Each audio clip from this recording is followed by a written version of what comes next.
what do you think about digital transformation? What do you think it means to retailers today?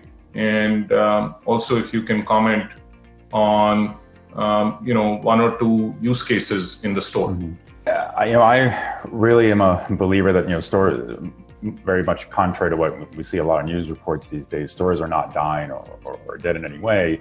I think it's just the digital transformation is leading to a change in everyone's understanding and implementation of what the experience should be for the customer in the store. I think Gary is absolutely right that there's a different expectation now. You want customers want to have much more access to information. They want really knowledgeable store associates. They expect to get a much higher degree of help when they do work with someone in a store.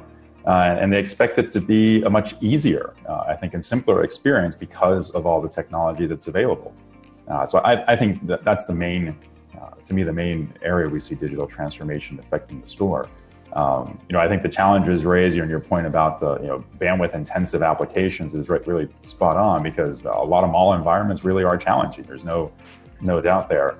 To get a consistent feel, for any store brand from store to store, you don't want there to be that variation. You want a customer that goes to any given store to get as good an experience.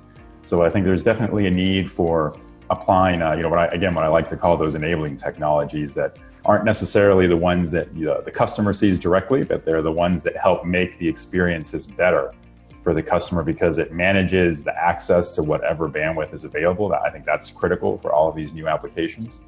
If you're going to leverage the network and mobile devices, for example, both for associates to get training as well as working with a customer, I think controlling how those applications access the bandwidth is critical. You have to make sure that you prioritize correctly so that you're at the same time not interfering with other applications.